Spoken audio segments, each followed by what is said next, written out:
It's time right now for something that has become a really fun thing on this show, and that is Overreaction Monday.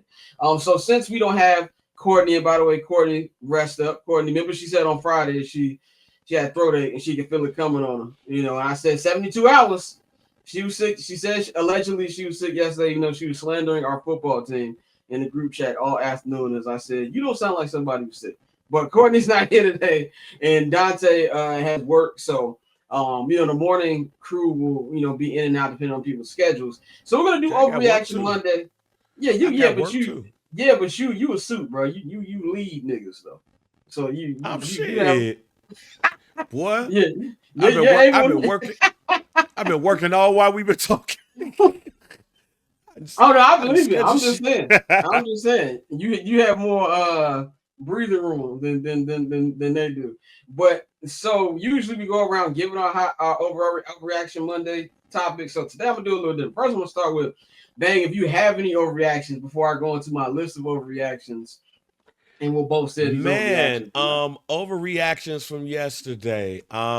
Because of what happened last week, I'll call this an overreaction. Um, I'm going back to my JJ McCarthy is going to be the head coach at Nazareth High School. I'm going back to that overreaction. No, my overreaction Monday is going to start with the Cincinnati Bengals. I don't think they're going to be as bad as people think they are with Joe Burrow out. I think that Browning being in that system and being in this position, I think they're going to be stabilized. I'm not saying they're about to run off. I don't think they're about to run off with like 5 straight wins or whatever. But I don't think like I don't think like they're going to be as bad as people think. I don't think there's going to be a lot of doom and gloom there. Another overreaction is the Giants are not as bad as people think they are. Um, and Russell is not as bad as people think they are. Like, hold off on the Jackson Dart thing. Yeah, he had a bad interception, but this is not about wins and going to the playoffs. This is about giving Jackson Dart enough time to develop before you put him in the game. So there's another thing. And my biggest overreaction of the week is one that I will continue on that I said on Friday. Mac Jones will be the next Sam Darnold. I said that he was going to have 2+ touchdowns. He did. I said that he was going to lead them to victory. He did. And I said that he was going to look great. Hey, Kyle Shanahan be giving these type of white quarterbacks money, and Mac Jones is going to be the next recipient of that paycheck. He is going to be rebuilt by Kyle Shanahan. So when Brock Purdy comes back, Kyle Shanahan is going to be like, damn, I got to go back to this dude. Fuck. It's funny. Those your two last points were two of mine on my list. So I'm gonna start with that. My one overreaction was Jay Brown is gonna lead the Bengals to the playoffs. Like I think he is a really good backup. I didn't obviously you see a drop because Joe Burrow is a top 4 quarterback in the NFL at the absolute lowest. But Jay Brown looks good. He's done this for. This is not his first rodeo. Not the first time that Joe Burrow's been hurt. You know what I'm saying? Like we talk about indictments to front officers. This is an indictment that he's been there this long. They have never built an offensive line around him. You know what I'm saying?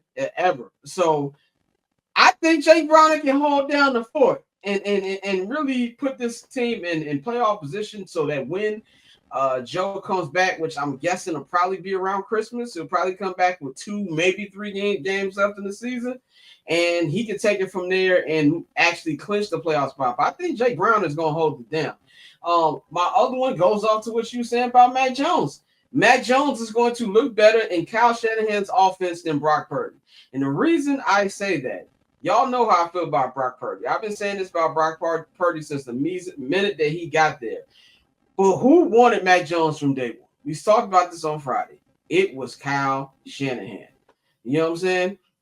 That exactly what it is. I think he's going to be able to. I think Mac Jones has always had better talent than Brock Purdy. He's always had the better arm strength than Brock Purdy, which is why he was drafted as highly as he was compared to a Brock Purdy. And Brock Purdy's been cool. But you can also say Brock Purdy's the reason there's not a 7th Lombardi trophy in San Francisco right now because he had a noodle arm when it was time to go band for band with Pat at the end of that game. So that is something I don't feel is an overreaction. I think Mac Jones is going to look better, and I don't want to say Shanahan's going to have a decision because they did pay Purdy, and that is a big thing here. But I think he's going to tell Purdy, take your time. Take your time, get in there. So I'm gonna go to I got four others that we have not brought up. Orlando said he has a couple. My overreaction is Michael Penix ain't it. That is an overreaction because the Vikings defense is incredible. And even with it being as incredible as it was, I saw some nice throws from Michael Penix these last 2 weeks, and this is only his fifth start last night. And this is somebody who didn't think he should have been drafted that high. So I don't say all that. Another one, my second reaction to Pittsburgh will miss the playoffs and then Mike Tomlin will resign. I don't want Mike Tomlin to resign because I love Mike Tomlin, but him miss the playoffs will be amazing because of that terrible human being he has playing quarterback. And I really, really laughed how the Steelers lost that game last night. Very funny. So I got four other overreactions that I'm gonna ask you if you think of overreactions, and then I'm gonna give my own answer to them. My first one would be, I know I'm gonna sound like a hater. The Lions still ain't that good. And the reason I'm gonna say that is this. Yes, they put up 52 points on my favorite team in front of me. But that felt like it's a game that the Bears just rolled over more than just straight up domination. And yes, I know I'm picking the strings. But at teams that are better, I'm not too sure that they're going to look as good. That offense isn't going to be as free flowing as it was against this Bears defense. That defense that they had yesterday, it did much better in the second half, getting to the quarterback and sacking Caleb a couple times. But I'll be real, man. There was a lot of times I forgot Hutchinson was still in the field. And I'm going to throw him a little grace because he still come back from a big surgery. But I'm still not convinced that these dudes are going to really have a legit chance to come out the NFC. What's your, am I overreacting here? Nah, I don't think you're overreacting at all. I think that, yeah, I don't think that's overreaction at all, actually. Yeah, you good. No. I'm spot on. All right. Let's see. Okay. This was probably not an overreaction either, but the Bears and Vikings are both going to finish under 500. No, I don't think that's an overreaction either. Because JJ McCarthy is bad. Matter of fact, I think it would be an overreaction to say that. I don't even think it's an overreaction to say that the Minnesota Vikings are going to finish last. Oh shit! Okay, lower than the Bears. Yeah, JJ. The Bears didn't do themselves no favors, but they lost that game. They didn't win, like the Vikings didn't win that game. The Bears lost that game. JJ McCarthy looked out of, he didn't look like a, and the defense is better. But I think by the time that the Bears play, maybe the defense would be straight. No, I don't know if JJ. I will be shocked if we don't see. I would be shocked if we don't see Carson Wentz sometime this season. Okay, now that's an overreaction I can get into right now. Yeah, I'm with you. Said JJ gonna be starting the whole year. JJ mechanics are so bad. The Vikings are going 6-11, and the Bears are going to be worse. I'm not ready to push the 5-6 wins on the Bears. Like I said, I'm gonna give them 2 more years. I don't know if I feel like for JJ to give it up to Carson Wentz, he would have to be so bad. Which I'm not saying that I can't see happening, but I'm gonna put a slight overreaction on JJ not starting the whole year. But here's the only reason why I believe that, though. The schedule for everybody in the NFC North is difficult. Everybody is difficult. So if it's difficult for everybody, the two quarterbacks you expect to struggle is the person that was picked number 1 and the person that was picked 10th. I think, however, the talent between them both are low. The talent gap between both of them, I believe, is low. And just like if I have the same questions about Caleb and what happens when adversity hit, well, shit, I ain't never seen JJ McCarthy really hit some adversity. That man had barely lost a game in his life.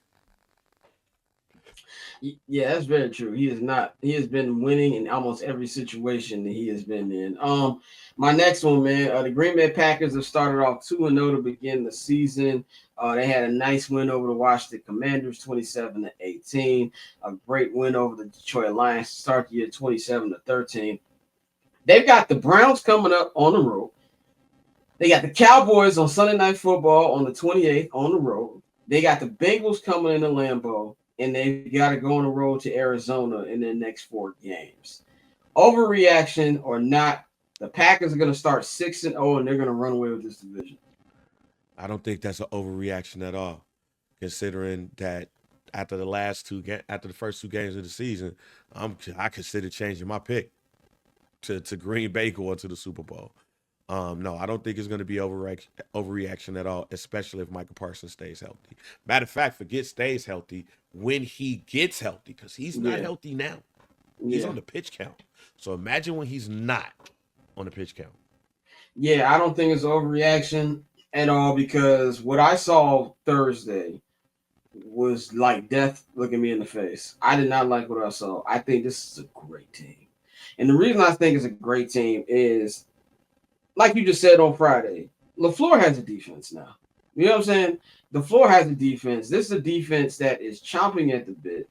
This is a defense that you got a maybe 50% Micah Parsons, who's on a snap count at that. He already has 2 sacks in the 2 games he's played. When he's fully unleashed and they start blitzing more, you've got these other guys on that defensive line who are going to, raise their level by playing with him. Is going to be great. Jordan Love, his confidence is rising. Now, I will say this about Jordan Love, and I think Jordan Love is way more Brett Favre than he is Aaron Rodgers, and the fact that he's going to give you opportunities to get it from him. The Lions and the Commanders just didn't capitalize, but he gave both multiple opportunities to pick off the ball or force a fumble. So I think that's always going to be a problem. But I do see growth from Jordan Love. Unfortunately, if I'm putting my non-biased actual football head hat on right now, I see a lot of growth from him. The running game. Me and Mikey talked about this yesterday. With 30 seconds in the 2024 free agency, Ryan Poles signed DeAndre Swift. 30 seconds into it. Like, whatever. Say whatever you want about Saquon. Obviously, we saw from the hard knocks with the Giants, the Bears were very close to getting Saquon, but Saquon just wanted to go to Philly more than anything. I think it's because, obviously he went to Penn State. His wife is from the area. So I think that was a decided factor. Whatever. There's no reason you should have let Josh Jacobs go to the Ops. And he wanted to come. And he wanted to come. Yeah, he wanted to come in. So that is just terrible. And you see what Josh Jacobs has been the running back and no disrespect to Aaron Jones, what I'm about to say, right? Because Aaron Jones is great. And honestly, Aaron Jones is a really nice guy. I'm not going to put my man's business out there, but one of my homies, he FaceTimed me a couple of years ago, and it was Aaron Jones on the line. And I, because he told me I was a big Bears fan, he was trying to be funny and shit. But Aaron Jones was a really nice guy. And I was so mad that he was nice. He's a nice dude. So this is no disrespect to Aaron Jones, what I'm about to say. But this is the best running back they've seen on this team since Corey Dillon. And we just talking about a pure running back, in my opinion. And that has just helped them out tremendously. It's going to continue to help them out. Look, bro, I'm looking at this schedule. They got the 4 games I just said after that.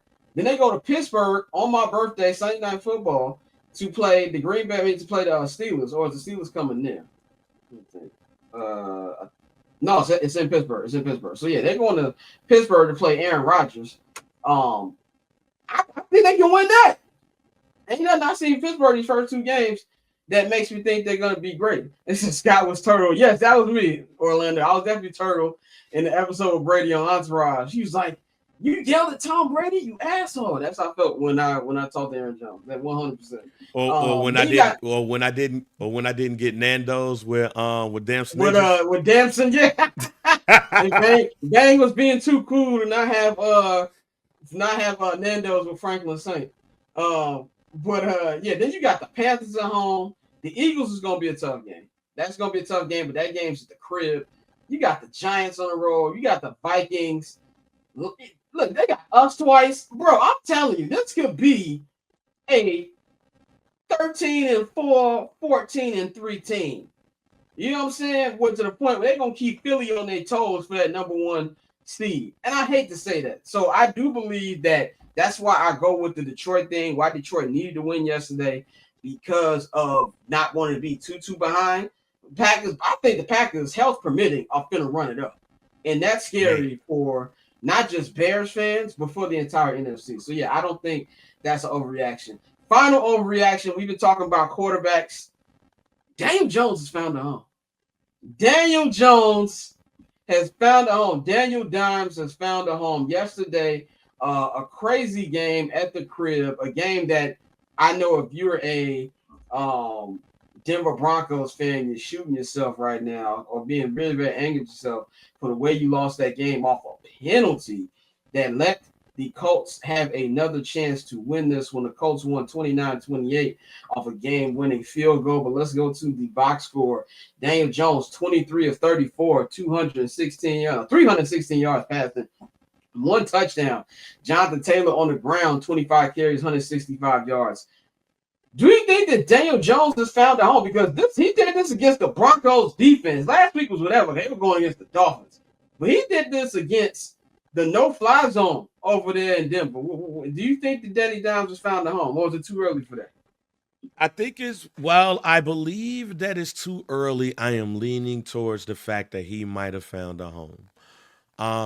Because this is good. This might sound worse for the head coaching staff over with the Indianapolis Colts. I don't think they was prepared for Anthony Richardson, but they was prepared for Danny Dimes. I think that Anthony Richardson was too green for what they were trying to accomplish. And I believe that they have the right person in play when you talk about what Danny Dimes is available to do. I don't want to go as far as saying that this will be a situation like Sam Darnold. I'm not going to go that far, but I will go as far as saying that I feel like they found their at least their quarterback for now. But also shouts out to the ownership. I told y'all last week, I said again, hey, them Ursay daughters ain't bullshitting. See the one Ursay daughter, she out there with they got the headphones on, brother. They listen to the she calls when they taking come in. notes. Yeah. Them like. She is not playing around. Nah, fam. She says, look, my daddy let loose. We paying attention over here. So yeah, I was gonna say something even more wild, but I respect the dead, so I'm not gonna say what I was gonna say. Yeah, but yeah, that is Overreaction Monday here on I'm Not Gonna Hold You, one of the best segments. Catch I'm Not Gonna Hold You, hosted by Scott Lewis, every Monday and Friday at 5 p.m. Eastern, 2 p.m. Pacific, only on HNB Media and the Barber's Chair Network.